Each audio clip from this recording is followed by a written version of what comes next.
Bonne nouvelle pour la rentrée académique 2022-2023, l'École supérieure d'administration, d'économie, de journalisme et des métiers de l'audiovisuel ESAE vous ouvre les portes de ses différents sites. À Gbedjourmende, à Bomé-Calavi, à Kpakpa et même à Parakou, l'université ESAE vous offre des bons d'études et des demi-bourses dans toutes ses filières en licence 1, 2 et 3. Et pour les 100 premières inscriptions en master 1 et 2, bénéficiez des demi-bourses. Nouveau bachelier, vous avez au moins la mention assez bien, inscrivez-vous vite à ESAE et bénéficiez d'un bon de 50 000 francs CFA. Étudiants, étudiantes et nouveaux bacheliers, payez 200 000 francs CFA en sciences de gestion, sciences économiques, sciences juridiques et en administration des affaires en licence 1, 2 et 3 et 500 000 francs CFA en master 1 et 2, 250 000 francs CFA en administration générale, administration des finances, journalisme et métiers de l'audiovisuel en licence 1, 2 et 3 et 600 000 francs CFA en master 1 et 2. Alors, inscrivez-vous vite et profitez des offres exceptionnelles mais également d'un enseignement de qualité à l'université d'excellence ESAE. Infoline 90 93 65 21 ou le 98 98 14 00. ESAE, l'excellence à un nom. Mesdames et messieurs, bonjour et bienvenue sur Free Sport, le coup d'envoi de la Coupe d'Afrique des Nations des moins de 20 ans, CAN U20, sera donné le 19 février prochain au Caire. À un peu plus de 3 semaines avant le coup d'envoi, le sélectionneur Mathias Deguenon et ses poulains entament le jeudi 26 janvier l'ultime stage de préparation de cette compétition. Les joueurs sont attendus dans la matinée à leur quartier général, puis suivra dans l'après-midi une séance et 2 autres séances prévues le vendredi et le samedi. Pour ce stage, 26 joueurs sont donc convoqués, parmi lesquels on retrouve tous les habitués, notamment les héros de Niamey. À eux s'ajoutent quelques renforts dans tous les compartiments. La seule nouveauté de cette liste est Atidjikou Samadou de Banigansé, convoqué pour la première fois. À noter aussi l'absence de Halid Diankpata de Everton pour blessure, lui qui avait été la grande révélation du dernier stage en Afrique du Sud.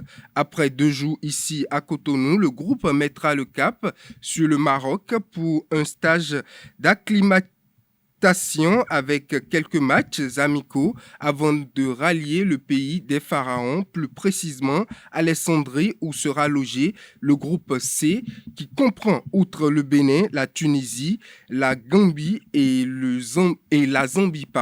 Rappelons que le Bénin joue son premier match contre la Zambie le 21 février à 19h heure locale. Le Bénin va doublement être représenté à cette Coupe d'Afrique des Nations catégorie junior U20 qui aura lieu le 19 février, du 19 février au 11 mars 2023 en Égypte. En effet, comme les écureuils U20, l'arbitrage béninois sera aussi à cette grande fête du football africain des catégories d'âge. Au nombre de 58 non retenu par la Confédération africaine de football pour officier lors de cette compétition, Issa Mohamed est le seul arbitre béninois sélectionné.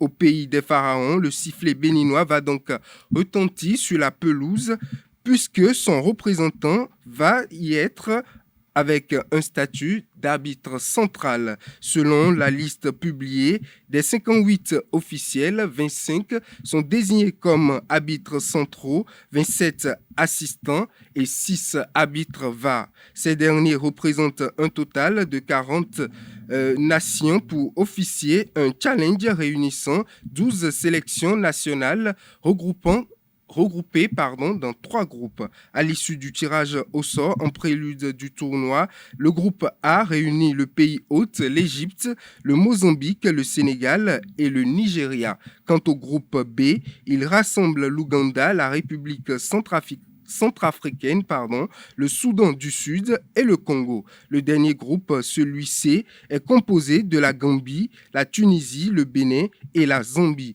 Autre information sur les aires de jeu de la salle des sports du rôle des arts, loisirs et sports de Cotonou vont se dérouler les championnats nationaux de Wushu édition 2023.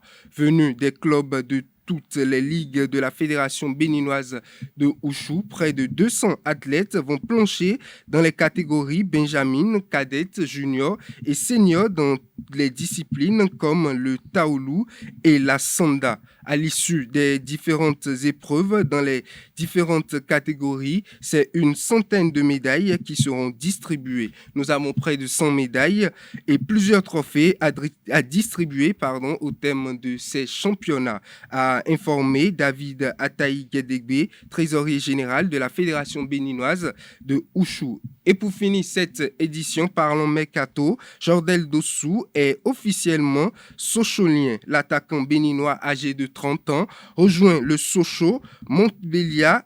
L'international béninois est transféré de Clermont et portera le dossard 24 dans son nouveau club. Jordel Dossou apportera de son expérience au club dans la deuxième partie de cette saison jusqu'en juin 2025. Mesdames et messieurs, c'est tout pour Free Sport.